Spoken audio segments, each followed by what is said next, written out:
मोदी जी ने धारा 370 को माफ।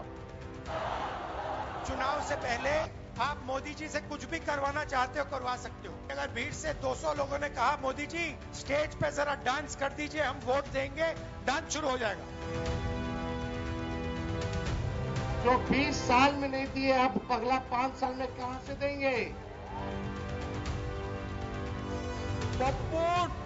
टप्पू और अप्पू के नाम पर ये जो 3 इंडी गठबंधन के 3 बंदरों की जोड़ी है, ये बिहार में बिहार की सुरक्षा में सेंध लगाने का काम कर रहे हैं।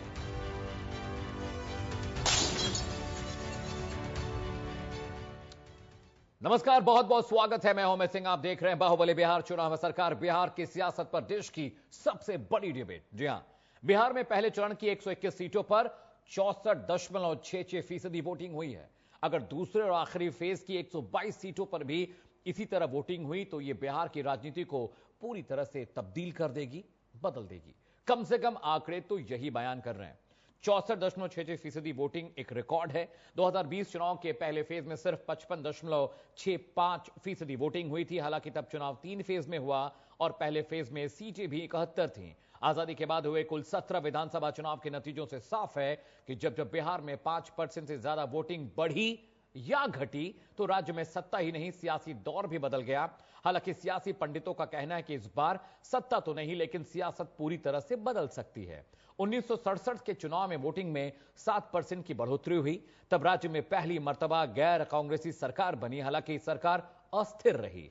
महामाया प्रसाद सिन्हा मुख्यमंत्री बने। 1980 में 6.8% ज्यादा मतदान हुआ। तब कांग्रेस अपने दम पर सत्ता में लौटी और जगन्नाथ मिश्र मुख्यमंत्री बनाए गए।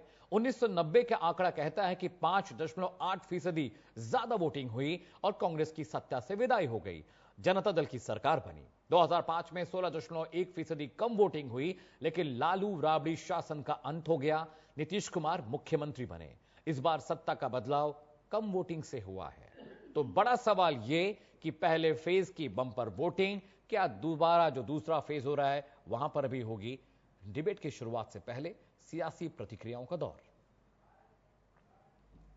आपने जब यहां नीतीश जी को अवसर दिया तो उनके कार्यकाल के पहले 9 साल दिल्ली में आरजेडी कांग्रेस की सरकार थी।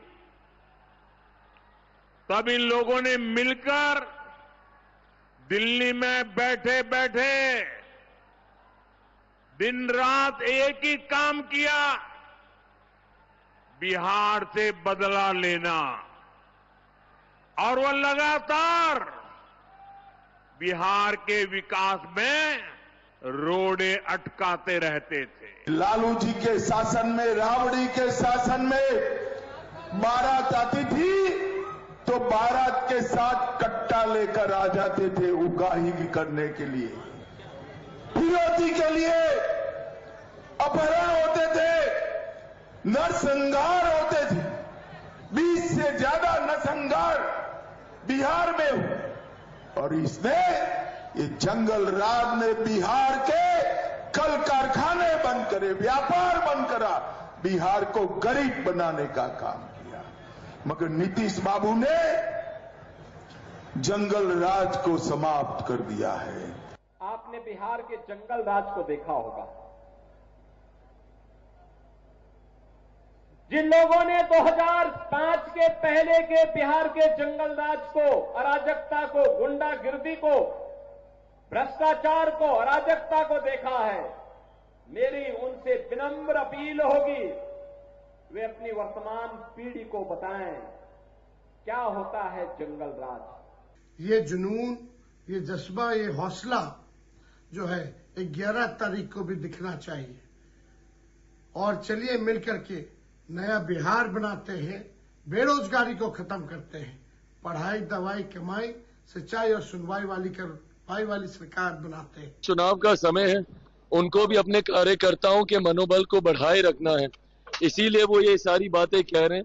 बट हर वो व्यक्ति जो बिहार की राजनीति को समझ रहा है और जो देख रहा है कि जिस तरीके से केंद्र सरकार हो, राज्य सरकार हो और पूरा एनडीए गठबंधन एकजुटता के साथ हम लोग चुनाव प्रचार में उतरे हुए हैं। इसमें कतई कोई संदेह नहीं है कि 14 नवंबर के बाद बिहार में हम लोगों की सरकार, बिहार में लाखों कांग्रेस और महागठबंधन के वोटरों का नाम काटा गया है, नए वोटर जोड़े गए हैं। हमें आखिरी मिनट तक वोटर लिस्ट नहीं मिलती। तो भाइयों और बहनों, ये बिहार की जनता को नहीं समझे। हरियाणा का चुनाव चोरी हो गया, मगर बिहार की जनता, बिहार का युवा, बिहार का जनरेशन जी यहां पे वोट चोरी नहीं होने देगा। सालों तो बाहुबली बिहार चुनाव में सरकार फेज 2 के लिए रैलियों का और संवादों का दौर लगातार जारी है, लेकिन बड़ा सवाल यह है इस बार जो फेज 1 में बंपर वोटिंग हुई है, क्या सत्ता की तब्दीली होगी या नीतीश कुमार एक बार फिर से कुर्सी पर काबिज होंगे? एक बड़ा पैनल मेरे साथ जुड़ रहा है इस बड़े मुद्दे पर बहस के लिए। कुमकुम भारद्वाज जी मेरे साथ हैं, प्रवक्ता हैं भारतीय जनता पार्टी की। मैम, बहुत बहुत स्वागत है आपका डिबेट में। इसके अलावा दिनेश पाल जी मेरे साथ हैं, प्रवक्ता आरजेडी के हैं और बहुत वक्त से हम दोनों डिबेट भी कर रहे हैं। दिनेश पाल जी, बहुत बहुत स्वागत है आपका भी प्राइम टाइम डिबेट में। स्वामीनाथ जायसवाल मेरे साथ है, वाराणसी प्रवक्ता हैं कांग्रेस पार्टी के। वाराणसी और जो पूर्वांचल का इलाका है, बिहार का इलाका है, बहुत करीब से समझते हैं, जानते हैं, वहां की जमीन टटोल चुके हैं। बहुत बहुत स्वागत है आपका। डॉक्टर इंदुकांत दीक्षित मेरे साथ अभी कुछ वक्त पे जुड़ेंगे, वरिष्ठ पत्रकार हैं, इनसे भी बात करने की कोशिश होगी। सबसे पहला सवाल मैं दिनेश पाल जी से करूंगा, आरजेडी के प्रवक्ता हैं। दिनेश जी, जिस तरीके से पहले फेज में 65% वोटिंग हुई है, पिछले 15 साल का डेटा मैं दर्शकों को दिखा रहा हूं, आप स्क्रीन पे देखें तो 1967 से लगातार मैं डेटा दिखा रहा हूं, जब भी बिहार में 5% ज्यादा या 5% कम वोट हुई है पिछले चुनाव से, सत्ता बदली है। चाहे वो किसी की सरकार रही हो, कांग्रेस की सरकार थी वो बदली, लालू प्रसाद यादव जी आए, लालू प्रसाद यादव की सरकार बदली, नीतीश बाबू आए, जनता दल भी बीच में एक बार आई थी। इस बार जो वोटिंग हुई है कमोबेश पिछले बार से बहुत ज्यादा है। पिछले चुनाव में 55-56% का एवरेज वोट स्कोर था 2020 के विधानसभा चुनाव में, इस बार ये 65% के आसपास करीब है। आपका इंस्टिंक्ट क्या कह रहा है?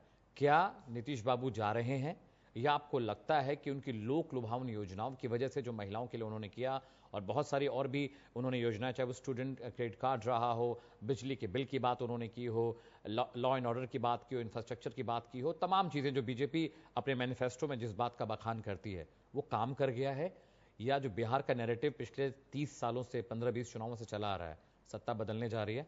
दिनेश पाल जी जरा समझाइए बहुत अच्छे से। देखिए अमित जी, आपके मतदान से बहुत पहले ही बिहार के जनता लगभग तय कर ली थी कि 5 से 25 बहुत हुए नीतीश। पूरे बिहार के हर गली गली में गूंजने लगा था कि वोट छोड़ गद्दी छोड़। आपने अगर ध्यान से कल देखा होगा तो बहुत जगह प्रशासन की तरफ से स्लो वोटिंग कराई गई, कई जगह से बाधाएं उत्पन्न की गई, कई जगह नाव बंद करके रोका जा रहा था, बाद में विरोध करने पर चालू किया गया।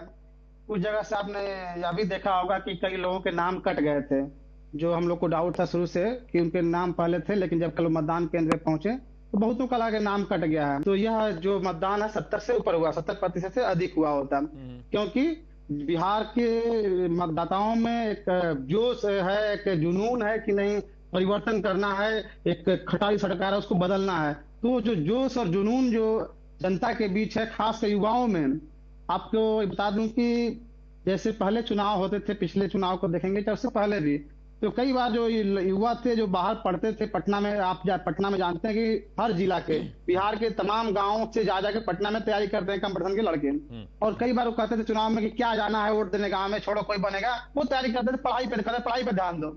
लेकिन उन्हें पिछले कुछ महीनों में पुलिस ने इतनी लाठियां बरसाई उनके नौकरी मांगने पे कि उन लोगों को यह महसूस हो गया कि सिर्फ पढ़ने से नौकरी नहीं मिलेगी, सरकार बदलनी होगी नौकरी के लिए, या जो सरकार से नौकरी मांगने पर लाठियां देती है। तो वो सारे के सारे विद्यार्थी पटना छोड़ के कल वोट देने गए थे अपने गांव। और दूसरी तरफ आपने एक चीज और देखा होगा कि जब छठ था अभी हाल ही में, तो किस तरह से भीड़ पूरा ट्रेन में भर भर के आ रही थी। उन्हें लग रहा था कि पलायन से जो पीड़ित है वो छठ में तेजस्वी जी ने अपील किया कि आप आए हैं तो ठहर कर वोट दीजिए, बदलाव कीजिए। आखिर कितनी परिवार से दूर, सरकार बदलिए और आप अपना तरीका बदलिए, बाहर जाने का नहीं, यही नौकरी देंगे, यही आप रहेंगे। तो वे छठ के समय जो आए हुए थे वे लोग भी बहुत उम्मीद के साथ मतदान किए और यही कारण रहा कि मत प्रतिशत बहुत बढ़ा।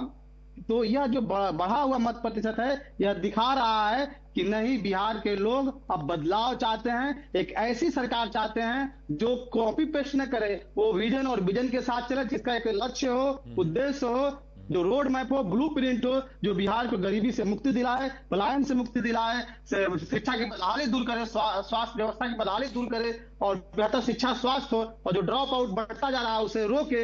इन तमाम मुद्दों के साथ हम लोग जो मैदान में थे, जनता से विश्वास जताई है और हम लोग के पक्ष में मतदान हो गया है। हमें प्रचंड बहुमत मिलने जा रहा है। ठीक है दिनेश पाल जी, स्टे विद मी।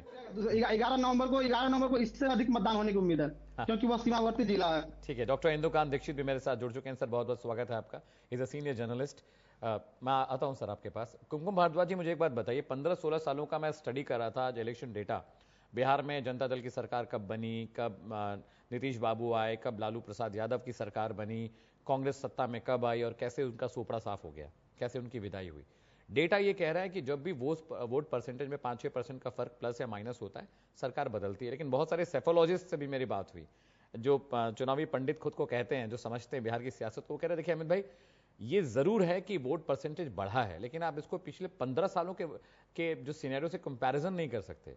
वो कह रहे हैं कि परसेंटेज जरूर बढ़ा है, लेकिन बहुत मुमकिन है कि नीतीश कुमार रिपीट होने वाले हैं। उन्होंने ये भी कहा कि नीतीश कुमार का जो वोट परसेंटेज भी बढ़ेगा, नंबर ऑफ सीट्स भी बढ़ने वाले हैं, क्योंकि 23 सीट से जो 46 से 23 हुए हैं, वो बोले वो बढ़ने वाला है। आपका एनालिसिस क्या कहता है? क्या इस बार प्रचंड बहुमत आ रहा है? पुराना जो हिस्ट्री है, सब रिकॉर्ड सब आप लोग क्लीन कर देंगे, एक नए नैरेटिव बनेगा कि भाई वोट परसेंटेज कम ज्यादा से फर्क नहीं पड़ता है, जो नेता प्रबल है, ताकतवर है, प्रभावी है, वो जीत कर आएगा? कुमकुम जी। देखिए, मुझे ऐसा लगता है कि यहाँ जो दो पार्टी के जो ऑपोजिशन में हमारे खड़े रहते हैं, उनको कॉन्स्टिट्यूशनली ऑपोजिशन में रहने का राइट मिला है, तो आप लोगों ने सुना। और मतलब एक को मैं दिनेश पाल जी को सुन रही थी, राजद के प्रवक्ता को, तो कांग्रेस को भी मैं सुनना चाहूंगी। इनको आप कुछ दिनों की चांदनी क्यों नहीं देना चाहते हैं? आप क्यों उनके सपने पे बिल्कुल लगे हुए हैं कि 4 दिन के लिए वो बेहतर नींद ना ले सके? मैं कहूंगी कि उनको खुश रहने दीजिए प्लीज, कि उनकी सत्ता आ रही है, इतना बम्पर वोटिंग हुआ है। बम्पर वोटिंग जब हुआ है, आपने भी बता दिया कि आप भी पूरा एनालाइज किया उसको, पूरा रिसर्च वर्क किया। हिस्ट्री, बिहार की हिस्ट्री तो ये कहती हो रहा है, when there is a bumper voting, ji, Bihar there is a change in government, ma'am. There is nothing like that. I will tell you why. यहाँ पे महिलाओं का प्रतिशत बढ़ा है, महिलाएं जो आई हैं उनका प्रतिशत जो बढ़ा है, आपको बहुत माइक्रो लेवल पे इसको स्टडी करने की जरूरत है। आप रैंडमली कहते हैं ना कि कर्सरी निगाह से देख करके आप एक बार कह देंगे कि यहाँ इतना % वोटिंग बढ़ा है तो बस सत्ता तो बस पलट जाएगा, रोटी पलट जाएगा। बिल्कुल भी नहीं है। मैं भी एक रिसर्चर हूँ, मैं आपको बता दूं, और इनके जो पार्टी प्रवक्ता है दिनेश पाल जी, जी दिनेश पाल जी को मैं कहना चाहूंगी, इनकी पार्टी एक मोहतरमा है। मैं उनके मतलब I have due respect for everyone, तो नो मतलब absurd language for any individual. जो भी मैं बोल रही हूँ और मैं उनके नीतियों को लेकर के बता रही हूँ। वो हमेशा कहती हैं कि रिसर्च करके आया कीजिए, तो कम से कम वहां से थोड़ा सा ज्ञान ले लीजिए ना। बहुत बड़ी अपने आप को वो रिसर्चर मानती हैं। समझ उनका है नील बटे सन्नाटा, थेथरई ज्यादा होता है उसमें। लेकिन अगर आपकी पार्टी से इतनी बड़ी रिसर्चर है तो थोड़ा उनसे जाकर के मिलिएगा, पूछिएगा कि कैसे पॉसिबिलिटी बन रही है कि उनको आपको लग रहा है कि आपकी सरकार बनने जा रही है। पहली बात। दूसरी बात मैं कहना चाहूंगी, अभी का जो सिनेरियो है वो बहुत ही अलग है। 121 सीट का अगर आप एनालिसिस करेंगे प्रॉपरली, यहाँ पे देखिए आपको डेमोग्राफी भी देखना पड़ेगा। डेमोग्राफी एंड जो जेंडर है, मेल वर्सेस फीमेल का जो जेंडर है, उसको एनालाइज करना पड़ेगा। ये बहुत माइक्रो लेवल की अंडरस्टैंडिंग है। ये रैंडमली आप कुछ भी नहीं बोल सकते कि हमारी सरकार बन रही है। और मैं यही कहूंगी कि उनको प्लीज 4 दिन की नींद लेने दीजिए, प्लीज। मेरा रिक्वेस्ट है आपसे Amit ji, please try to understand. Ma'am research तो दिनेश पाल भी करते हैं, इज ए एजुकेशनिस्ट, तो मैं ये नहीं बोलूंगा कि उनकी रिसर्च हल्की है, बट अब 14 तारीख को देखते हैं किसका रिसर्च ज्यादा बेहतर है। कुमकुम जी, उनकी एक पार्टी लीडर, पार्टी की एक स्पोक्स पर्सन है, प्रियंका जी वो हमेशा कहती है रिसर्च करके आया करो, रिसर्च करके आपने नाम ले तो लिया, तो इसलिए मैं कहती हूँ कि थोड़ा सा उससे डिस्कस जी नहीं महिला है, अगर कोई भी महिला बेहतर करती है मैं हमेशा उनका हाथ पकड़ करके उसको आगे बढ़ाना चाहती हूँ, लेकिन अधकचड़े ज्ञान वाले को नहीं, अधकचड़ा ज्ञान परोसेंगे तो वो नहीं चलने दूंगी। ठीक है, स्वामीनाथ जायसवाल जी के पास जा रहा हूं, कांग्रेस प्रवक्ता है। स्वामीनाथ जी, अभी बिहार में जो बम्पर वोटिंग हुई है, देखिए हर पार्टी अपने पक्ष के बारे में बात करेगी, लेकिन मैं डॉक्टर इंदुकांत के पास जाऊंगा, उनसे भी समझता हूं वो बीजेपी कांग्रेस या आरजेडी नहीं है, स्वतंत्र पत्रकार है, स्वतंत्र एनालिसिस करके बताएंगे वो। आपके हिसाब से क्या लगता है स्वामीनाथ जी? देखिए कांग्रेस का को बिहार में खोने पाने के लिए बहुत ज्यादा नहीं है, आप देखें सीट के नंबर्स देखें तो बहुत ज्यादा परिवर्तन, बहुत ज्यादा कोई जंप नहीं आया था सीट में, आपकी सीट में। पिछली बार भी आप लोग 60-70 सीटों पे लड़े, 18, 19, 20 सीटें आई। इस बार क्या कांग्रेस को लग रहा है कि जो ये बम्पर वोटिंग हुई है इसमें कहीं ना कहीं आपके नंबर्स बढ़ने वाले हैं? आपको लग रहा है ऐसा स्वामीनाथ जी? देखिए अमित जी, आप बता रहे हैं एनालिसिस करके कि जब बम्पर वोट होता है तो बदलाव होता है, ये प्रायः सभी प्रदेश में होता है। जिस तरह से हमारी बहन कुमकुम जी बोल रही थी कि ये नींद इन लोग को थोड़ा चैन का नींद, हाँ कि 14 तारीख तक और आराम से सो लीजिए आप लोग, ये कह रही है कुमकुम जी, और आराम कर लीजिए। कब नहीं तो ये आराम का मामला इन लोग का आ गया है, ये जनता आराम करने के लिए तो सदा के लिए चयनित कर चुका है। ये जिस तरह से 10,000 का लॉलीपॉप बिहार के महिलाओं को देकर बिहार के युवाओं का भविष्य को मटियाधार किए, पढ़ाई दवाई और सिंचाई खत्म कर दिया गया। जहां बड़े पूंजीपतियों को आप जनाधार की बात करते हो, 20 साल में एक सुई का फैक्ट्री नहीं लगा पाया बिहार में। बिहार पलायन के नाम से जाना जाता है, हम धुतकारे जाते हैं पूरे देश के हर कोने में, बिहारी आ गया, बिहारी आ गया। घृणित भाव से देखा जाता है। 12 साल के केंद्र की सरकार डबल इंजन की और 20 साल नीतीश सरकार में एक भी कारखाने लगाए हो और उनके लिए जमीन नहीं होता है। भागलपुर में इनको 1200 एकड़ जमीन 1 रुपये में दे दिया जाए, 1 रुपये में लॉलीपॉप और चॉकलेट नहीं मिलता है, अडानी को जमीन दे दिया गया। लेकिन हमारे इंडस्ट्रीज नहीं लगाने के लिए जमीन है, जो माननीय प्रधानमंत्री और गृह मंत्री रोज फड़ फड़ के गला बोलते हैं कि जब जिस तरह से देश को विदेश बाहर, यानी आप गुजरात में फैक्ट्री लगाते हैं, बिहार को मजदूर बनाते हैं कि बिहारी मजदूर है और ट्रेन हम फ्री कर देते हैं, यहाँ से ट्रेन भी मजदूर का चलेगा, बिहार में बिहारी जाके गुजरात में मजदूरी करे। क्या हम लोग मजदूर दिखते हैं? हमारे IAS IPS इंजीनियर डॉक्टर, और सबसे बड़ी बात यह है, दर्दनाक बात, कि दिल्ली, गुजरात, महाराष्ट्र, तमाम जगह पर जो गिग वर्कर, मैं राष्ट्रीय अध्यक्ष मजदूर कांग्रेस का, गिग वर्कर जो है, मैं NIS किया हूं, लोगों के पास जाके पूछा हूं, वो MA BA PhD करके बेचारे आके दिल्ली में पिज्जा पहुंचाते हैं।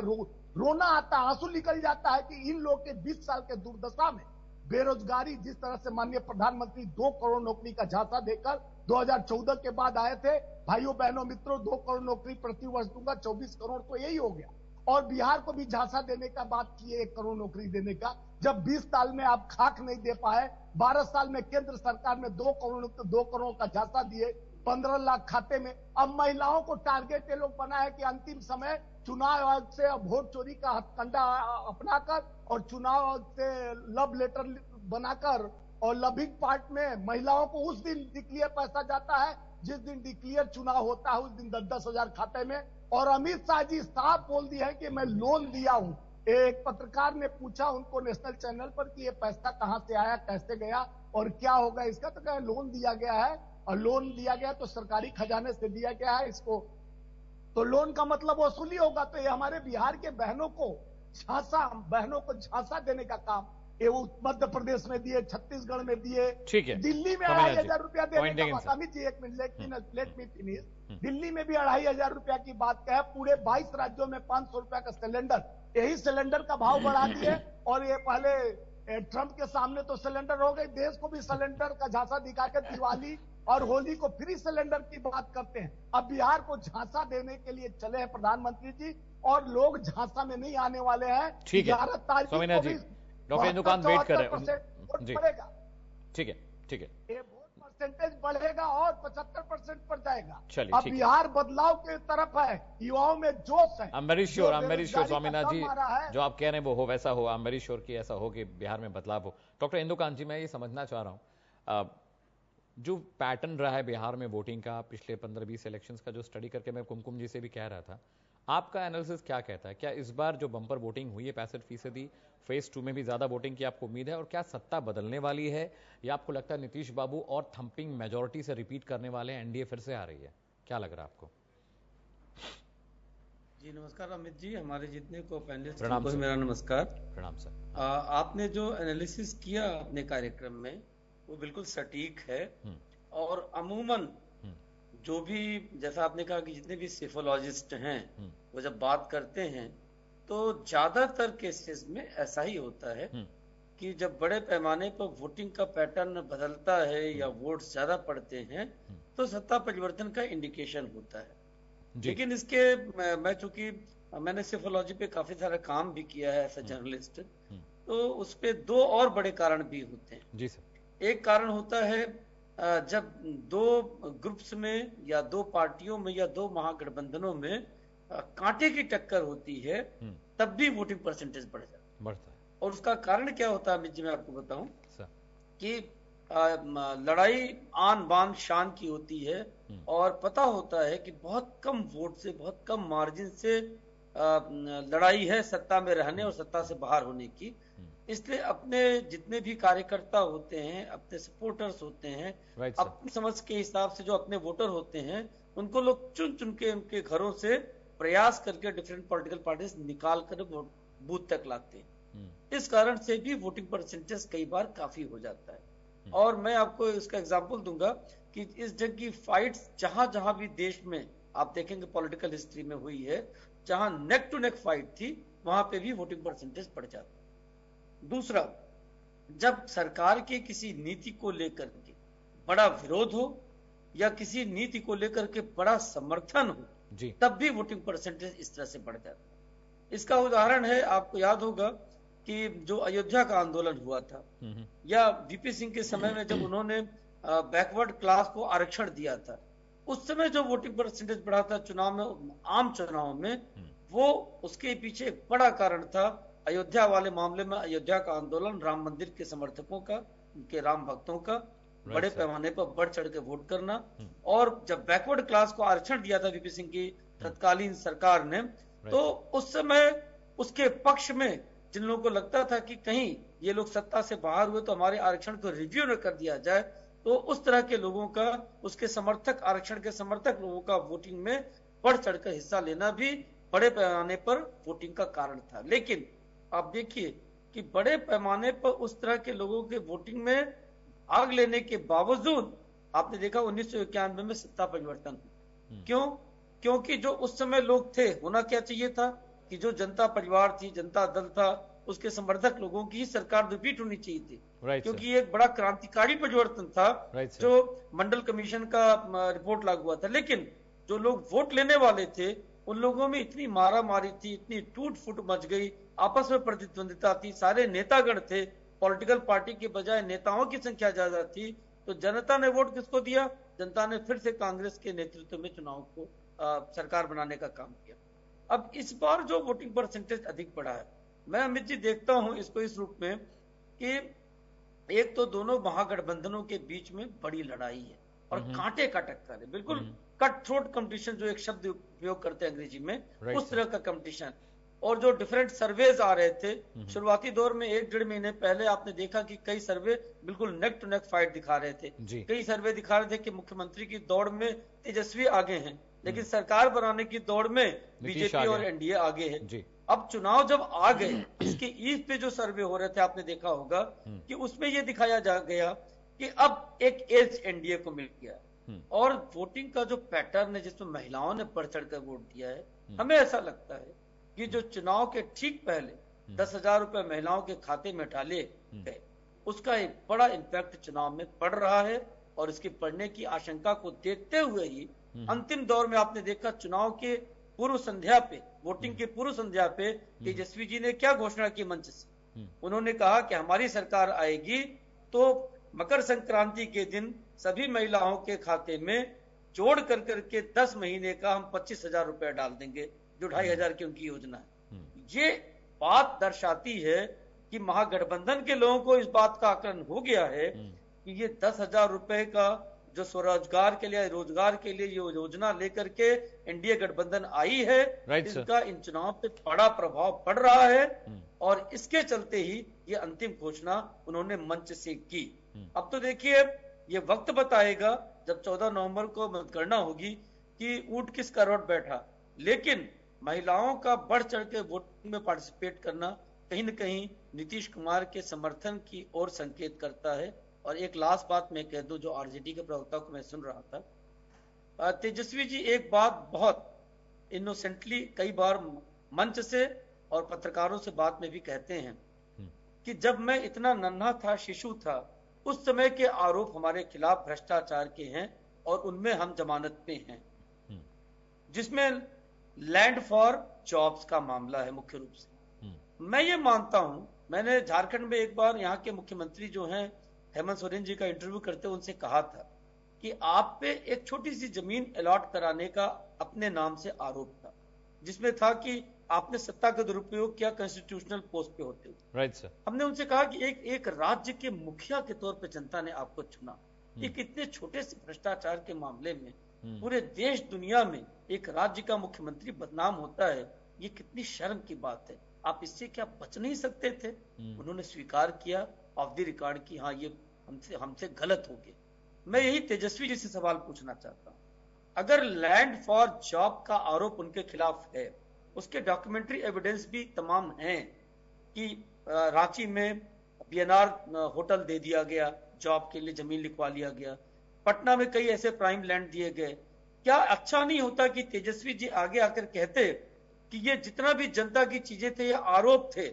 मैं तो मान लीजिए जब हमारे नाम पे बहुत सारी चीजें की गई तो मैं बालक था और हम तो जानते भी नहीं थे क्या है, वो लौटा देते उन लोगों को, कितना अच्छा मैसेज जाता। ये बात होती कि हाँ हम ईमानदारी से सच में लोगों को जॉब देना चाहते हैं, दोबारा उनकी जमीन या प्रॉपर्टी लिखवाने की आशंका जो बीजेपी और लोग कह रहे हैं वो गलत है, ये साबित हो जाता है। दिनेश पाल जी, जो बातें अभी डॉक्टर इंदुकांत जी ने कही, जिस तरह का उनका एनालिसिस था, उससे वाकई पर इत्तेफाक तो नहीं रखते होंगे, लेकिन मैं चाह रहा हूं कि आप इनकी बात का इंटरप्रिटेशन अपनी तरीके से बताइए। आपको क्या लगता है जो उन्होंने कहा? अमित जी, हम लोग आजकल भाजपा के प्रवक्ता से अधिक ऐसे विश्लेषकों और वरिष्ठ पत्रकारों से ही हम लोग जुझते हैं और इनकी बातों का जो परसेप्शन लोग बनाने की कोशिश करते हैं, उनका मुंह पर्दाफाश भी करते हैं। महोदय ने कहा है, महोदय ने लैंड फॉर जॉब का जिक्र करते हुए बड़ा मासूम सा सलाह भी दे डाले कि तेजस्वी जी को ऐसा करना चाहिए। पहले तो इनको मालूम होना चाहिए कि उस मामले में केस बंद हो चुका था और दोबारा जब महागठबंधन की सरकार बनी, भाजपा जब विपक्ष में गई तो पुनः शुरू किया गया। और किस इंटेंशन से, किस मंशा शुरू की गई थी केस, और किस तरह से आपने देखा होगा कि सीबीआई के 2 अधिकारी अस्थाना और राजीव खन्ना लड़े थे, वो सब जान रहा है कि किस मंशा के साथ क्या किया जा रहा है। और आपको याद होगा कि जदयू के ललन सिंह ने कहा था कि यह सिर्फ आरजेडी को बदनाम करने के लिए केस को पुनः शुरू किया गया है। और जाहिर सी बात है कि अगर भाजपा में आज भी अगर चल जाए हमारी पार्टी तो सारे के सारे केस एक दिन में खत्म हो जाएंगे, क्योंकि भाजपा का नीति यही एजेंसियों का दुरुपयोग करते हुए जो उससे लड़ता है उसको फंसाने, बदनाम करने की कोशिश करते हैं। जैसे ही उनके साथ जाता है, चाहे हेमंत बिस्वा शर्मा हो या फिर शुभेंदु अधिकारी हो या अजित पवार हो या तमाम ऐसे नेता हो, तो भाजपा के साथ वो फिर पवित्र हो जाते हैं, उनको वॉशिंग मशीन में धुल जाते हैं। इन्होंने कहा कि एक संदेह जो है जमीन, नौकरी की बदले जमीन लेने की, तेजस्वी जी ने साफ कई मंचों से कहा कि हमने 2 बार उप मुख्यमंत्री बने हैं। 2015 के विधानसभा चुनाव में महागठबंधन को प्रचंड बहुमत मिली थी, आरजेडी को 80 सीटें मिली थी और जदयू को 71 सीटें मिली थी। उसके बाद भी नीतीश जी को मुख्यमंत्री बनाया गया था और भाजपा मात्र 53 सीट पर अटकी थी। तो उस समय भी तेजस्वी जी उप मुख्यमंत्री थे, कई मंत्रालय उनके पास थे। दूसरी बार आपने जब देखा कि अगस्त 2022 में जदयू को भाजपा निकलने लगी, तोड़ने लगी, तो नीतीश जी छटपटाते हुए फिर आए हम लोग के पास, फिर हम लोग सरकार बनाए। और उसके बाद तेजस्वी जी ने जो वादा किया था 2020 के विधानसभा चुनाव में नौकरी का, उस नौकरी को भले मुख्यमंत्री नीतीश जी थे, लेकिन पूरे बिहार जानता है कि वह तेजस्वी जी के का ही क्रेडिट जाता है कि धनाधन कम समय में नौकरियां मिली और वो आयोग के जरिए बहाली हुई टीचर को, जो कि नियोजित होते थे। और जो बहुत सारे टीचर नियोजित 4 लाख 4.5 लाख थे, उन्हें राज्यकर्मी का दर्जा दिया गया। और जातिगत सर्वेक्षण, जो कि बहुत बड़ा इशू था, हम लोग शुरू से जातिगत जनगणना की मांग करते रहे, जातिगत सर्वेक्षण कराया गया, आरक्षण का विस्तार किया गया। आपके विशेषज्ञ बीपी मंडल साहब को याद, बीपी सिंह सरकार को याद कर रहे थे, सरकार गिरी हम उनको बता दें कि 78 में भी कर्पूरी जी जब आरक्षण लागू किए बिहार में, तब भी जनसंघियों ने गाली दिया, सरकार गिराया, वापस समर्थन लिया। और 90 में जब बीपी सिंह सरकार ओबीसी आरक्षण लागू किए, तब भी भाजपा वालों ने जनता दल से समर्थन वापस लेकर सरकार गिराया। और आज हम लोग जब आरक्षण का विस्तार किए हैं, नवीन सूची में डालने की मांग कर रहे हैं, तो भी वही विरोध कर रहे हैं। और आज वो मजबूरन हम लोग मजबूर होकर वो जातिगत जनगणना कराने की बात कर रहे हैं। और जब उस तेजस्वी जी के कार्यकाल में उप मुख्यमंत्री रहते हुए जब 5 लाख नौकरी दी गई, तो एक व्यक्ति बता दे पूरे देश से कि जो नौकरी के बदले 1 दूर भी जमीन दिया है। तो यह बात बिल्कुल वाहियात, बिना औचित्यहीन है कि नौकरी जो देंगे हम लोग, उसमें जमीन लिया जाएगा। यह बिल्कुल पूर्वाग्रह से ग्रसित होकर एक प्रोपेगेंडा की तरह कहा जाता है। दूसरी बात कुमकुम बहन पे बताते हैं। कुमकुम जी ने शुरुआत में बड़ा कहा कि हमको रिसर्च करके आना चाहिए। कुमकुम जी को शायद नहीं पता होगा कि हम एक रिसर्च के साथ असिस्टेंट प्रोफेसर बने हुए हैं। और इन कुमकुम जी को ये भी बता दें कि आपको हमारी छोटी बहन है प्रियंका, जो नहीं है हम लोग से, वो एक अकेली प्रियंका और कांचना जो दोनों छोटी बहन है, आप लोग भाजपा के तमाम प्रवक्ताओं के नाक में दम की हुई है। ये लोग उनके नाम लिए बिना नहीं रह पाते हैं। और वैसे हमारे यहाँ दर्जनों प्रोफेसर प्रवक्ता आपको ऐसे ही मिलेंगे। बिना रिसर्च का हमारे यहाँ कोई नहीं है, बिना रिसर्च का नहीं हम लोग बैठते हैं मैडम, याद रख लीजिए। और आप कह रही हैं कि हम 4 दिन सपना सो लें। आप अभी आजादी के बाद से बिहार में भाजपा का मुख्यमंत्री नहीं बना है। और आप लोग जो सपना देख रहे हैं नीतीश जी को मुख्यमंत्री चेहरा न घोषित करके भाजपा का मुख्यमंत्री बना लेंगे, यह आप दीवा स्वप्न देखना आप लोग छोड़ दीजिए। अभी 2 दशक तक भाजपा का बिहार में मुख्यमंत्री नहीं मिलने जा रहा है, न मिलने वाला है।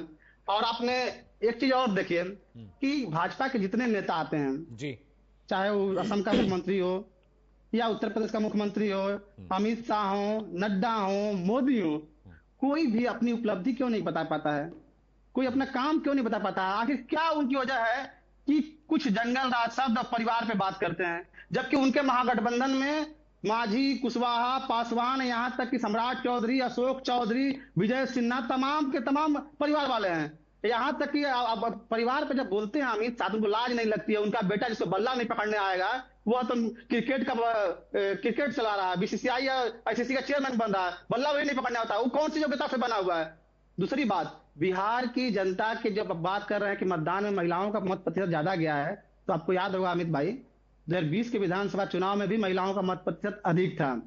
उस समय भी महिलाएं मत प्रतिशत अधिक था। उसके पीछे एक वजह यह भी है कि बिहार के अधिकांश पुरुष बाहर कमाने गए हैं, मजदूरी करने गए हैं। बहुत लोग आ गया छठ पे, आज भी बड़ी आबादी मजदूरी कर रही है या नौकरी कर रही है, बाहर में पड़ी हुई है। तो महिलाएं बिहार में अधिक है, गांव में जाएंगे पुरुष कम मिलेंगे, तो उनका मत प्रतिशत ज्यादा हो जाता है। पिछली बार भी था, पिछली बार विधानसभा चुनाव में महिलाओं का मत प्रतिशत ज्यादा था। कहा जाता है कि नीतीश जी पे महिलाओं को ज्यादा पकड़ है, ज्यादा पसंद करती हैं। तो फिर क्या वजह थी कि नीतीश जी तीसरे नंबर पे गए और तीसरे उनकी सीटें भी कम आई और वोट भी कम आए, और सबसे ज्यादा सीटें आरजेडी को मिली, सबसे मत प्रतिशत आरजेडी को था। आखिर पिछली बार भी तो महिलाएं वोट दी थी, पिछली बार भी तो माहौल था। और आपको बता दें 15 में भी बड़ी पार्टी थी, 20 में भी बड़ी पार्टी थी, 25 में भी बड़ी पार्टी बनेगी। और तेजस्वी जी का जो 17 महीना कार्यकाल है, वह जनता को पूरा विश्वास दिला दिया है कि नहीं, नौकरी के मामले में, शिक्षा के मामले में कोई काम करने वाला है तो तेजस्वी जी हैं। नीतीश जी पे एक समय विश्वास था लोगों को, लेकिन इधर पिछले कुछ महीनों में अब उनकी जो हरकतें हुई है, उससे बिहार की जनता जान गई है कि नीतीश जी अब उस लायक नहीं है कि कुछ कर पाए। उनको पुतली की तरह रख के भाजपा अपना सीएम बनाना चाहती है, और भाजपा का मुख्यमंत्री बिहार की नेता नहीं चाहती है, क्योंकि सांप्रदायिक पार्टी को बिहार में फलने फूलने दिया जाएगा। Point taken. कुमकुम भारद्वाज जी, आपका काउंटर है मैम। अमित जी, बिहार में एक कहावत है, एक लाठी से सबको हाँक देना, ठीक है। एक लाठी पकड़े, हाथ में लाठी में तेल पिलाया और सबको हाँक दिए, क्योंकि सारे तो जानवर हैं। सबसे बुद्धिमान कुछ बैठे हुए लोग होते हैं, उनको लगता है कि हमारी बुद्धिमत्ता बड़ी बेहतरीन है। मैं इनको बताना चाहूंगी कि लैंड फॉर जॉब के लिए मतलब केस क्लोज हो गया था। 1984 का दंगा सबों को याद होगा, और 1984 दंगा में काफी लोग थे, लेकिन उसमें से 2 जो इनके सो कॉल्ड माननीय सज्जन कुमार और जगदीश टाइटलर। सज्जन कुमार सजा मतलब वो जेल में है आज के समय में। जगदीश टाइटलर का भी मैटर खुला, वहां पे सारी चीजों को फिर से, क्योंकि कांग्रेस की उस समय सरकार थी और कांग्रेस के वो बहुत करीबी थे, सारे को क्लोज कर दिया गया था और उसको खोल करके, और आज के समय में वो अंडर ट्रायल है और उनको बोल दिया गया, वो हाईकोर्ट भी, दिल्ली हाईकोर्ट पहुंचे कि इसको क्लोज कर दिया जाए, लेकिन राउज एवेन्यू कोर्ट ने माना और हाई कोर्ट ने भी बोला कि ट्रायल चलेगा, और ट्रायल चल रहा है। पहली बात। दूसरी बात, ये लोग जो पैसे की बात कर रहे थे, मैं स्वामीनाथन जी से कुछ बेहतर सुनना चाह रही थी। स्वामीनाथन नाम ही अपने आप में काफी है, ग्रीन रिवॉल्यूशन लाने वाला इंसान। मैं उस तरीके का डिबेट यहाँ पे एक्सपेक्ट कर रही थी, लेकिन पता नहीं, मतलब बड़ा छिटपुट इधर उधर चीजें चली गई। और इंदु दीक्षित जी ने जो बोला, उनके ऊपर किस तरह से कटाक्ष किया गया, ये हमारी संस्कार और हमारी हम इसको गरिमामयी तरीके से नहीं देखते हैं। तो मैं उनसे माफी मांगती हूँ इस चीज के लिए, जबकि I have all due respect and regard for him. कोई भी विश्लेषण कर सकता है। क्रिटिक का मतलब होता है कि आपकी गलतियों को बताता है कि कहाँ पे आप गलती की है, तो आप स्वीकार करें। जब आप स्वीकार करने को तैयार नहीं होते, इसका मतलब होता है कि आपके अंदर अहंकार है, और जब तक शक्ति के साथ सत्य नहीं होता, वो जीत नहीं सकता है। ये तय है, इसको आप लिख लीजिए गांठ बांध कर। दूसरी बात, जिस तरह का शब्दावली का प्रयोग किया गया महिलाओं को लेकर के, बार बार 10,000 रुपए की बात कही जा रही है। 10,000 रुपया उन महिलाओं से नहीं लिया जाए, पहली बात। दूसरी बात, उन महिलाओं का जिनको अंडरस्टैंडिंग होगी जीविका का, और जीविका का सही मायने में जिन्होंने पढ़ा होगा, मैं यहाँ पे अपने आप को बहुत ही छोटी चीज मानती हूँ, मेरी कोई अंडरस्टैंडिंग नहीं है, लेकिन जो भी अंडरस्टैंडिंग है उसको लेकर के मैं सभ्य तरीके से अपनी बातों को रखना चाहूंगी कि जीविका में किस तरीके से वो प्रोजेक्ट चला है, किस तरीके से फंडिंग आया है। 56,000 करोड़ का बिजनेस आज जीविका की महिलाएं कर रही हैं। 10,000 रुपए के ऊपर आप जिस तरीके से उनकी डिग्निटी के ऊपर सवाल उठा रहे हैं, मुझे शर्म आता है कि हम सबके घर में माँ बहनें हैं। पहले उस प्रोजेक्ट को पढ़िए, समझिए, ग्राउंड पे उतरिए, तब आप जीविका को समझेंगे। आप लोग कोई नहीं समझ पाए हैं अभी तक जीविका को, जो भी एनालिसिस में आज तक देख पा रही हूँ। डिग्निटी की बात कर रहे हैं, आप शांत रहिए, आप शांत रहिए, उसके बाद भी पैसा दिया जा रहा है। शांत रहिए, इनको चुप कराइए। दिनेश पाल जी, किस बेशर्मी के साथ जब आप बोल रहे थे तो बीच में नहीं बोले थे, उनको अपनी बात रखने दीजिए। आप जब बोल रहे थे वो चुप थी, वो सुन रही थी बिल्कुल एकाग्रता से आपको, उन्होंने एक शब्द नहीं बोला बीच में। जी कुमकुम जी, प्लीज कंटिन्यू मैम। 10,000 रुपए देने की बात नहीं हो रही है। और जिस तरह से जीविका की महिलाएं हैं, मैं बताऊं, ये सारी महिलाएं एक कोऑपरेटिव के तहत जुड़ी हुई हैं। कोई अंडरस्टैंडिंग होगी तभी तो उस चीज को वो समझेंगे। पन्नों को पलटिए, देखने की कोशिश कीजिए। दूसरा मैं कहना चाहती हूँ कि इनके जो मैं एक चीज बताना चाहूंगी दर्शकों को, शायद अभी किसी पैनल पे इस तरह का डिस्कशन नहीं हुआ। लीडर ऑफ ऑपोजिशन जो है, वो एक जो ये कॉन्स्टिट्यूशनल प्रोविजन नहीं था। लीडर ऑफ ऑपोजिशन, जब हमारा कॉन्स्टिट्यूशन लिखा गया, उसमें कोई भी ऐसा नहीं था कि लीडर ऑफ ऑपोजिशन होंगे। ये आपातकाल के बाद से आपको बता रही हूं मैं कि जिस समय पे यहाँ 1977 के आसपास में लीडर ऑफ ऑपोजिशन का स्टैट्यूटरी पोस्ट क्रिएट किया गया, उसको कैबिनेट मिनिस्टर का दर्जा प्राप्त है, सर्टेन प्रोटोकॉल्स है उसके साथ। मुझे तो लगता है कि क्या उसमें भी बदलाव की जरूरत है। जिस तरीके के भाषा शैली इनके नेता प्रयोग करते हैं, राहुल गांधी कहते हैं कि अगर आप नाचना कहिएगा तो वो नाचेंगे। अरे राज्य के प्रति, देश के प्रति एक आपकी जिम्मेदारी है। आप एक जिम्मेदार पोजीशन पे बैठे हुए हैं, आप उसके लिए आप ले रहे हैं, आपके पास सिक्योरिटी है उस तरीके का, आपकी सैलरी उस तरीके से जा रही है, सर्टेन प्रोटोकॉल से आपको राइट है कि आप पार्लियामेंट में आप क्वेश्चन उठा सकते हैं। और ये किसी ने नहीं, ये आपातकाल की दौर के बाद से हमारी सरकार ने क्रिएट किया था उस चीज को। एक तो वो बताना चाहूंगी इनको, 1984 के दंगे का मैं इनको बात बता ही दी। इनकी जो समझ है ना, ये सोच रहे हैं कि जो हमने किया 15 साल में, जो ध्वस्तीकरण का इन्होंने काम किया, 15 साल कंटिन्यूएशन ध्वस्तीकरण हुआ है, उसमें 20 साल आप लोग जब सवाल करते हैं तो मुझे हंसी आती है। उसमें जो 20, अगर आप 15 साल आपके घर को कोई तोड़ेगा, 20 साल में ध्वस्तीकरण में वक्त लगता है या निर्माण में वक्त लगता है, पहली बात। दूसरा मैं इनको कहना चाहूंगी कि ये जॉब की बात करते हैं कि तेजस्वी ने जॉब दिया। सीएम के पोजीशन से डेप्यूटी सीएम का पोजीशन ज्यादा ऊपर है क्या? Constitutionally deputy CM is eligible to provide job to the people of India और to the people of Bihar? और who will be responsible? Who will sign the paper? Of course, CM. Constitutionally किसका right ज्यादा है? Of course, CM has a right. CM का right है ना? Right. तेजस्वी इस चीज की लेते हैं कि हमने इस चीज को, हमने जॉब दिया और 5 लाख जॉब दिया और हमने क्या क्या किया। दूसरा इन्होंने कर्पूरी फॉर्मूला की बात करी। कर्पूरी फॉर्मूला इनको अगर अब मुझे बताएं, कर्पूरी फॉर्मूला को बिहार में लालू यादव की गवर्नमेंट ने एबॉलिश कर दिया था, जिसमें ये कहा गया था कि एक्सट्रीमली जो बैकवर्ड हैं वो क्रिएट किया गया था कि उनके लिए जॉब में किस तरीके का आरक्षण होगा। और जब ये मैटर फाइनली हाईकोर्ट पटना पहुंचता है तो वहां पे जब इनको, तब ये आनंद फानन में उस चीज को ये वापस लेते हैं। कर्पूरी जी को हमारी सरकार ने भारत रत्न देने का काम किया, कर्पूरी फॉर्मूला को लागू किया बिहार के अंदर, महिलाओं को जॉब में आरक्षण दिया, और महिलाएं आज के समय में जो वोट करने के लिए निकली हैं, क्योंकि घर की बेसिक नीड्स जो होती है ना, ठीक है कुमकुम भारद्वाज, ज्यादा वक्त नहीं बचा हुआ है।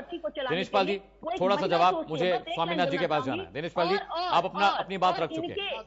स्वामीनाथ जी मैं आ रहा हूँ, I am coming to you. Swaminath, just hold on, just give me a minute. इनके लोग जो बेल पे हैं, उधर बाप बेटे और माँ बहन सब बेल पे हैं, इधर राहुल जी और उनकी माता जी बेल पे हैं। ये बेल वाले बिहार की राज्य का भला करने के लिए निकले। Point again, Kumkum ji, point again. Ma'am, I don't have much time, but I have given you lot of time to speak. Dinesh Pal ji, छोटा सा जवाब। स्वामीनाथ जी मैं आ रहा हूँ, मुझे 40 सेकंड दीजिए। दिनेश पाल जी, छोटा जवाब मुझे जाना है कांग्रेस। इन्होंने तो सफेद झूठ बोला। कर्पूरी फॉर्मूला को अगर विस्तार किसी ने किया तो लालू जी ने किस समय में भी बढ़ा गया आरक्षण, फिर उसके बाद पहले 12 था, 12 से 14 हुआ, 14 से 18 बढ़ाया राबड़ी जी ने किया, और 18 से 25 तेजस्वी जी के समय किया। और कह रही थी कि तेजस्वी जी नहीं, नीतीश जी मुख्यमंत्री थे, तो नवंबर 2020 में जब सरकार बनी थी और अगस्त 22 तक भाजपा में थी, तब भी नीतीश जी मुख्यमंत्री थे। उस समय क्यों नहीं रोजगार दिलिए? उसके बाद वो भी अभी थे, क्यों नहीं दे पाए? तो ये तो झूठ है, लेकिन नहीं दे पाए लोग। हम लोग साथ हैं, नियत होनी चाहिए देने के लिए। ये आरक्षण विरोधी भाजपा। स्वामीनाथ जायसवाल जी, स्वामीनाथ जी, ठीक है। Dinesh Pal ji, you have put your point sir. कचड़ा ज्ञान वाला है, एकदम अधकचरा ज्ञान वाला योगी बोला है। ठीक है Dinesh Pal ji, enough. I have given you time sir. Dinesh Pal ji, it was not your turn. Dinesh ji, it was not your turn. Swaminath Jaiswal, please go ahead sir. Swaminath ji. Amit ji, भाई। भाजपा की प्रवक्ता जिस तरह से बोल रही थी, 77 से 84 पर चली गई। अब 14 के बाद देश में क्या, 14 के बाद इनको भारतीय होने का सर्टिफिकेट के लोग बांटते हैं। एक प्रदेश का मुख्यमंत्री जिसपे 38-38 अपराध कायम रहता है और आते कुर्सी से अपराध खत्म हो जाता है, वो आके गप्पू पप्पू अप्पू कहता है, अपने विजन को नहीं बताता है। असम का मुख्यमंत्री जिसपे 20 लाख करोड़ का पानी घोटाला का केस चल रहा था और माननीय अमित शाह जी बड़े फाइल लेके घूम रहे थे, वो आज इनका मुख्यमंत्री बन के हेमंत बिस्व शर्मा बैठा हुआ है। और ये लोग जो अपराध करके कोई तड़ी पार रहा है, किसका किस तरह से विरासत रहा है, और देश जानता है किस गद्दी पे बैठकर किस तरह से हुकूमत किया है और किस तरह से देश को इन्होंने जुमलों का विषाद बिछाया है। और जिस तरह से चुनाव आयोग और वोट चोरी के विरासत पे सत्ते में आकर और झूठ बोलकर लोगों को गुमराह करके धर्म जाति बटोगे तो कटोगे, नौकरी मांगोगे तो पिटोगे, और जिस तरह से बिहार में हमारे युवाओं को लाठी चलाने का काम, वही लाठी का जवाब युवा वोट के माध्यम से दे रहा है, तो इनके पेट में दर्द हो रहा है। अपराध और जिस तरह से माननीय प्रधानमंत्री के जबान से मंगलसूत्र मुजरा की बात चुनाव में होती है, बटोगे एक रहो सेफ रहो, बटोगे कटोगे की बातें लोग करते हैं, और फिर धर्म जाति को लाते हैं, स्वास्थ्य सड़क सुरक्षा की बात, सिंचाई पढ़ाई की बात नहीं करते हैं। ये आते हैं परिवारवाद, जंगल राज, कोई विकास की एजेंडा 12 साल तक किए हो जो आप देश के दिए 274 लाख करोड़ देश में कर्ज हो गया, और विश्व बैंक ने डिक्लेयर किया कि भारत सबसे ज्यादा कर्जखोर हो गया, और इस पे चर्चा नहीं करके कितने रोजगार दिए, कितने स्किल आप दिए बिहार को, कितने इंडस्ट्री दिए। जैसे चिराग पासवान कितने फूड पार्क बनवा दिया हमारे बिहार में। तो जिस तरह से इनसे मुद्दे की बात कोई मुख्यमंत्री इनका आए, अमित शाह जी आए, प्रधानमंत्री जी आए, मंच के माध्यम से इनसे कभी नहीं सुने होंगे। भाइयों बहनों मित्रों, मैंने 2 करोड़ कहा, 25 करोड़ नौकरी दे दिया, ऐसा कोई भाषा नहीं सुनने को आता है। एक देश के लोग बड़े बड़े नेता आते हैं, टपोरी का भाषा बोलते हैं, गप्पू टप्पू अप्पू बोलते हैं, संस्कार विहीन बात ये लोग शुरू करते हैं। तो चलिए अच्छी बात है, साधु के बेस 2 करोड़ 70 लाख नौकरी तेजस्वी यादव देने जा रहे हैं ना, सरकार बन गई तो। स्वामीनाथ जी एक एग्जाम्पल सेट करेंगे आप लोग ना। हम कहते नहीं, अमित जी करके दिखाते हैं, एक एग्जाम्पल सेट होगा ना फिर तो। और अब 500 रुपए में सिलेंडर दे रहे हैं। ये 24 राज्यों में धोखा दे के आए हैं। मध्य प्रदेश, यहाँ दिल्ली की मुख्यमंत्री अभी आई थी, बिहार में सबको दे रहे, बता रही थी 500 में सिलेंडर देंगे। खुद दिल्ली में दे के दिखाए, 2500 रुपए दिल्ली के खाते में महिलाओं को दे के दिखाए। जब आपने बात हरियाणा में दे के दिखाए, छत्तीसगढ़, मध्य प्रदेश, राजस्थान में दे के दिखाए, और फिर बिहार को धोखा देने लोग आ गए। 20 साल और 12 साल का है इनका जो शासन चल रहा है, देश समझ गया कि झूठों के सरताज पे बैठा हुआ जुमलों का बादशाह खाली जुमला फेंकेगा। आज हमारे सियासत पे जिस तरह से बोल भाषा का ये लोग शुरुआत किए हैं। अरे बोल भाषा की बात तो स्वामीनाथ जी मत करिए। राहुल गांधी कहते हैं कि वोट के लिए प्रधानमंत्री स्टेज पर नाचने लगेंगे। ये क्या भाषा है स्वामीनाथ जी? सही बात करते, जब प्रधानमंत्री कहते हैं बड़े परिवार के बच्चे हैं, ये क्या भाषा है? प्रधानमंत्री नरेंद्र मोदी नाचने लगेंगे? ये संवैधानिक पद पे बैठे किसी व्यक्ति के लिए इस तरह की भाषा ठीक है? 50 लाख का गर्लफ्रेंड कहते हैं, उनको माफ है, उनको और माफ है, जर्सी गाय कहते माफ है, हैं, तो उनका क्यों माफ है? राहुल गांधी करे कुछ माफ भी हो कर जाए, सकते वो हैं, पाप करे माफ हो जाए। राहुल गांधी कुछ भी कर सकते हैं। राहुल गांधी के ऊपर सारी संवैधानिक संस्थाएं जो है, आप संवैधानिक संस्था पे बैठ के देश का प्रधानमंत्री का भाषा, देश के इंदुकांत जी, ठीक है, Swaminath Jaiswal point taken. Doctor Indukant ji को ले आइए प्लीज, कम टू भाषा सुनने को आता है चुनाव में। डॉक्टर मैं ये बात समझना, स्वामीनाथ जी ठीक है, point taken. Swaminath Jaiswal ji point taken. प्रधानमंत्री गप्पू, अमित शाह, अप्पू है, ये तीनों just relax. Swaminath ji I have taken your point. Swaminath ji आप Swaminath ji I have taken your point. Swaminath ji बहुत कम 2 मिनट बचे हैं मुझे सर के पास जाना। डॉक्टर इंदुकांत, मैं ये बात समझना चाह रहा था, जिस तरह से कुमकुम जी भी अपना पक्ष रख रही है, दिनेश पाल जी इज ऑल्सो गुड डिबेटर और ये भी अपना पक्ष रख रहे हैं, स्वामीनाथ जायसवाल भी मसला बता रहे हैं, लेकिन मुझे जो समझ में आ रहा है, बीइंग अ जर्नलिस्ट, मुझे समझ में आ रहा है कि बिहार की जनता ने जिस विषय पर, जिस मुद्दे पर वोट किया है, मुझे लगता है वो मुद्दा काम कर गया है।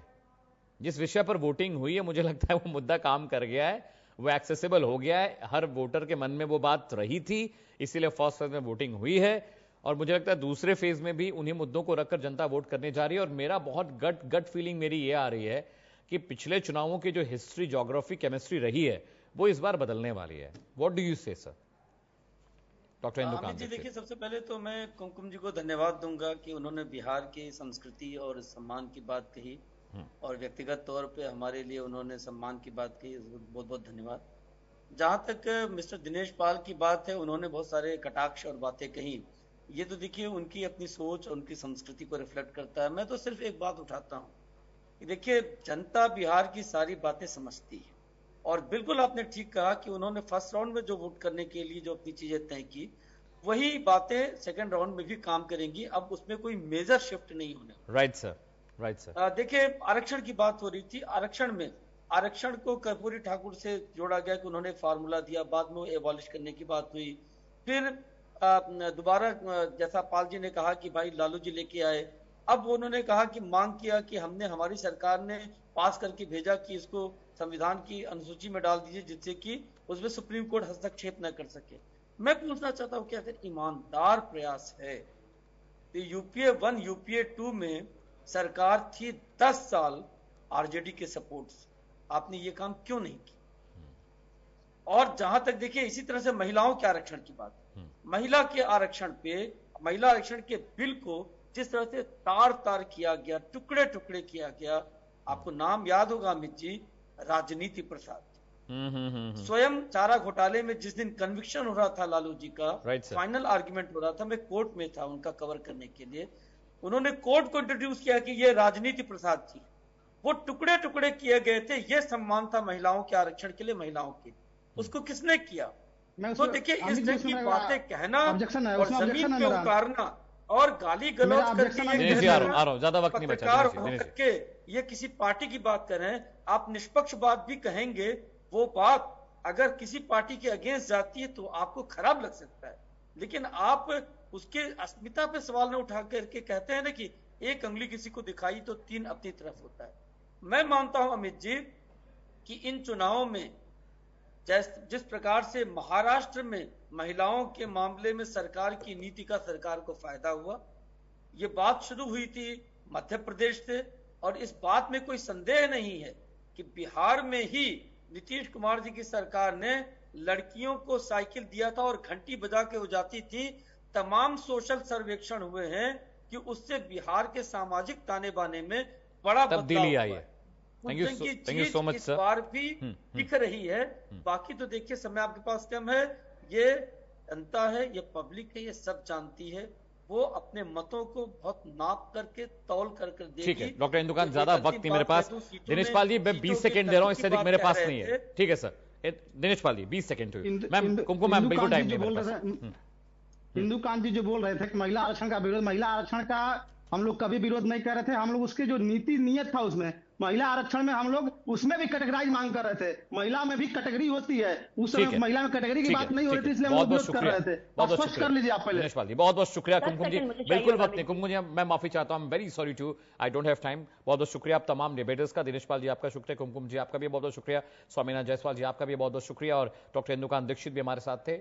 ही वॉज अ वरिष्ठ पत्रकार जिन्होंने पूरा बिहार का एनालिसिस किया, उनका भी बहुत बहुत शुक्रिया।